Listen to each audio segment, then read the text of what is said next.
بل بالأدب تنال أعلى الرتب فعش حياة العلماء وقرأ صنوف الكتب كتعليم صبي.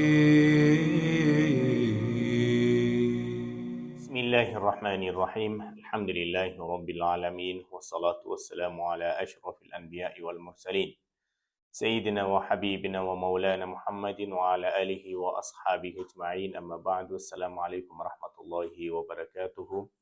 Hormatly musulman bir tuğanдар, bizden gezekteki tafsir sabahımız buyursa, biz buğa çeyinki sabahlarımızda Ma'un süresinin tafsirine toxtalğanbız. Bugün sizler menen buyursa Kawsar süresinin tafsirine toxtalabız. Kawsar süresinin tafsiri. Kawsar süresi 3 ayattan turgan en kısa süre. Бұл sürede 10 söz 42 tamga var. Mekke'de düşürülgen sürelerden. Emi kısa süre degende bizge uşul Kawsar süresi oyga gelet. Kısa süre. Emi albatta kede Allah subhanahu wa ta'ala geyir sürelerdi kısa kılıp koyat, geyir sürelerdi uzun kılıp koyat. Бұл жерде uzun süre degende maksat kısa sürelerden bir şarapattуу süre degенди түшүндүрбөйт. Balkim бұл Kawsar süresi kısa болгондугу менен өз içine көптөгөн ушундай bir sırlарды камтылган. Ошол менен биргеликте Пайгамбарыбыз саллаллаху алейхи ва салламдын дагы ушунчалык bir даражасын бұл дүйнөдө гана ушундай bir улуу кылып көрсөткөндүгү туурасында дагы баяндайт бул сүрө. Kawsar süresinin faziletlerine toktala turgan bolsok, Ubay bin Ka'b radıyallahu anhu rivayet kılan hadiste Peygamberimiz sallallahu aleyhi ve sellem mындай деп айтты. Kimde kim Kawsar süresini okugan bolsa, beyiştegi her bir kölden Allah Taala içiret deydi. Jana jer yüzünde her bir adam kurban ayt günü kurbançılık çalgan bolsa, oşo her bir kurbançılıktan 10'dan soğup жазылат deydi. Demek kimdeki mına uşul kısa süreni okuw menen mına uşunday bir ebegeysiz soğupka ие bolat eken. Kawsar süresinin düşü sebebi var. İbn Abbas radıyallahu anhu rivayet kılan hadisinde Peygamberimiz sallallahu aleyhi ve sellem meçitten çıkıp baratsa, İbn Hisham Sahami menen meçitten joluguşup kaldı. Oşol учурда Quraysh urusu meçitten joluguşup süйлөшүp oturuşkan. İbn Hisham Hasami meçitke girdi da oşol учурда Quraysh urusunun öküldörü dagı bar эле. Janagı süйлөшүp turgan adam kim dep suraştı. Oşonda İbn Hisham Zaqal al-abtar, zakal abtar, zakal abtar. Tukumsuz baldары жок dep şıldıngdap şunday bir жооп берген. Oşol учурда kimdin balası жок bolsa, oşonu abtar dep atap koyuşkan. Себеби дегенде Kawsar сүрөсүндө abtar деген söz gelet. Tukumsuz, balası жок, кандайдыр bir туягы жок деген söz болчу. Мындайча айтканда bir кемсинтүү маанисинде колдонгон söz эле. Мына ушул Kawsar сүрөсү пайгамбарыбызды abtar деп шылдыңдагандарга жооп катары түшүрүлгөн. Аллах Таала бул сүрө менен акыйкатта ким abtar экенин ачык айкын баяндап койгон. Пайгамбарыбыз саллаллаху алейхи ва саллям динди жеткирүүдө көптөгөн мээнет кылып, артынан шылдыңдагандарга жана кыйынчылыктарга сабыр менен динди жеткирди.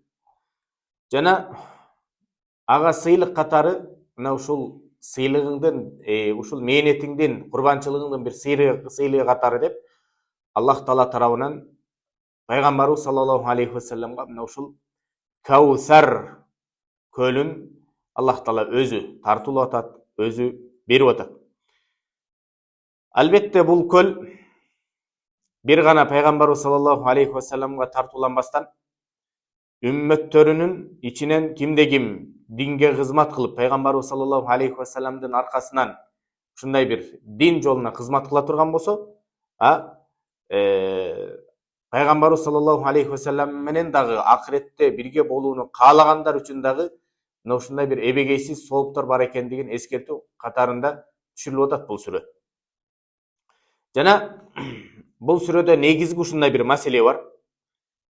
Пайгамбарыбыз саллаллаху алейхи вассаламды жек көргөндөр болсун, ар кайсы замандагы ар кандай жамааттар чыксын, пайгамбар алып келген динди жок кылууга аракет кылышпасын, алардын ошо аракеттери натыйжасыз экенин жана кимде ким пайгамбарыбыз саллаллаху алейхи вассаламды жана пайгамбарыбыз алып келген динди жек көргөзүп, жек көргөндөр бул дүйнөдө уят болуп калгандыгы туурасында да баяндайт. Себеби дегенде мына ушул бул жакта Ибн Хишам Сахами деген адам пайгамбарыбызды шылдыңдады эле, бирок акыйкатта ким шылдың болуп калгандыгын Аллах субханаху ва тааля бул сүрөдө баяндап атат.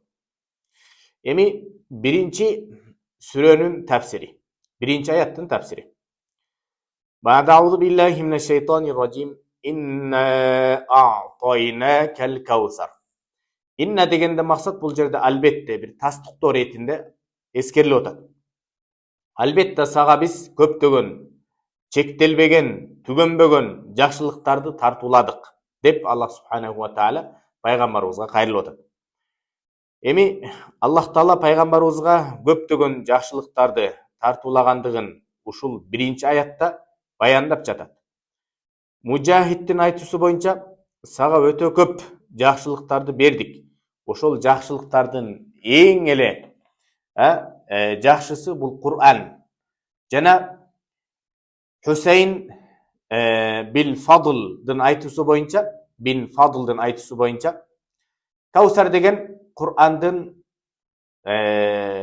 окулуусу жеңил болуусу жана шариятты өтө бир түшүнүктүү кылып түшүргөндүгү дагы бул Каусар деп аталат дейт.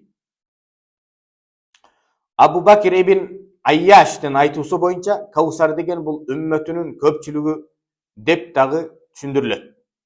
Эми Каусар деген сөз негизи кээ бир аалымдардын айтуусу боюнча касир деген сөздөн келип чыгат. Касир деген бул көп деген да. Эми кимге бул жашоодо ушундай бир жакшылыктар берилип аткан болсо, ошонун баардыгы Каусар деп эсептелинет негизичи. Кимдир бирөө өзүнүн тамагы менен суу ичип аткан болсо, ушул да Каусар. Себеби дегенде ичкен суусунун даамын сезип аткан болсо дагы бул да Каусар да. Жана кимде ким өзүнүн мурду менен дем алып аткан болсо дагы бул да Каусар. Кимде ким өзүнүн көзү менен көрүп аткан болсо дагы бул да Аллах таала тарабынан берилген ушундай бир Каусар көлүндөй эле бир эбегейсиз ушундай бир жакшылыктын белгиси. Айша радиаллаху анха Каусар туурасында сүрөттөгөн. Эми Каусар бул бейиштин так ортосунда жайгашкан көл. Ал ушундай бир кооздолгон. Ал көлдүн жээктеринде атайын куюлуп тургандай сыяктуу дейт. Ушундай бир идиштер бар, ушундай бир маржандан болгон, ушундай бир бермет таштардан болгон, ушундай бир кооз идиштер менен кооздолгон бир көлдү бул жакта Айша радиаллаху анха бизге сүрөттөп атат. Ушундай бир кооз көл дейт бейиштеги. Жана Ибн Умар радиаллаху анхунун айтуусу боюнча Каусар көлү туурасында мындай дейт. Анын Каусар көлүнүн жээктери алтындан болгон. Көлдүн суусу бермет таштар менен камтылган суу. Сүттөн дагы аппак, кардан дагы муздак, балдан дагы таттуу дейт. Аллахым мына ушул Каусар көлүнөн баарыбызга ичиштин насип эткен болсун иншалла. Жана андан кийинки экинчи аяттын тафсири Фасалли ли роббика ванхар. Эми бул экинчи аят буга чейинки биринчи аяттын уландысы. Мындайча айтканда Аллах таала сага көптөгөн жакшылыктарды берди. Эми сен Аллах таалага кайрылып, ошол жакшылыктарга шүгүр этип, намаз окуп, курбандык чал деп атат. Ванхар деген бул жерде буйрук ретинде келип атат. Ванхар деген курбандык чал деген. Албетте бул курбандык, ажылык учурунда чалына турган бир ибадат, ажылык учурунда бир чалына турган ибадат дагы бул курбандык болуп эсептелинет. Роббика дегенде максат бул жерде Аллахка гана, Аллах разылык үчүн гана. Курбандык чалгын, намаз окугун, демек биз ушул жерден билсек болот.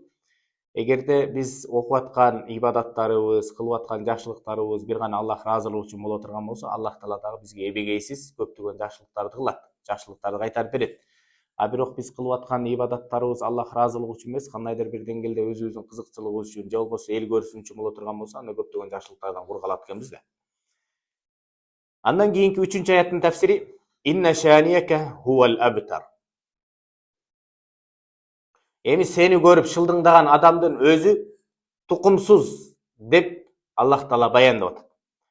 Эми дүйнөнүн жакшылыгынан жана акыреттин жакшылыгынан, бүт жакшылыктан сени тукумсуз деген адам өзү кур калды. А бирок сенин даражаңды биз көтөрүп койдук деген маани бар дейт. Эми Катада радиаллаху анхунун айтуусу боюнча, аптар дегенден максат бул жерде ушунчалык кор болгон, көптөгөн жакшылыктардан кур калган дегенди дагы түшүндүрөт.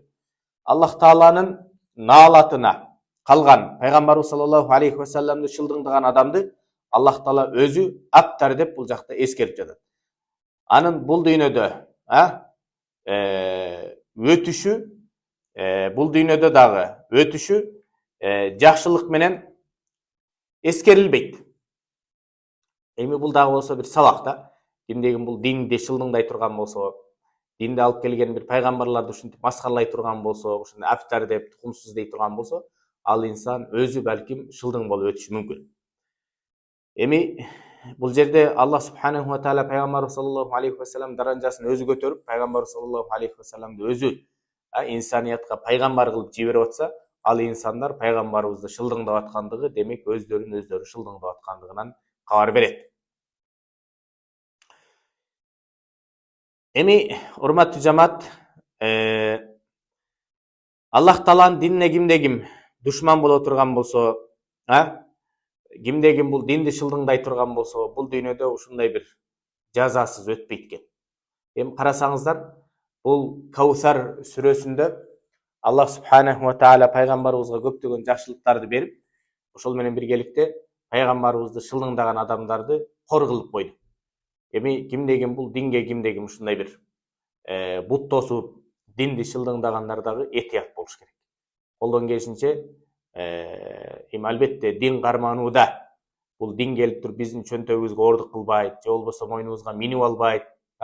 Эми бул Аллах Таала тарабынан түшүрүлгөн диндерге биз бир этияттуулук менен шылдыңдабастан, балким ал динди карманбасак дагы, балким мындай ал динди карманып аткан адамдарды шылдыңдабастан, ал диндеги бир баалуулуктарды, мукаддасаттарды ушундай бир жек көрүп шылдыңдабастан, колдон келишинче балким урматтоо менен карай турган болсок дагы жакшы болот. Өзүбүз үчүн эле, акыретибиз үчүн. Дин албетте бизди бир гана жакшылыкка гана чакырат, жамандыктан гана кайтарат. Андан башка бизди бир жаман нерсеге үндөбөйт. Ошондуктан дин маселесине келгенде аяр мамиле кылышыбыз керек. Аллах субханаху ва таала баарыбызга пайдалуу илим берген болсун. Ва ахиру даъвана анил хамдулиллахи раббил аламин. Ассаламу алейкум ва рахматуллахи ва баракатуh. عش حياة العلماء وقرأ صنوف الكتب.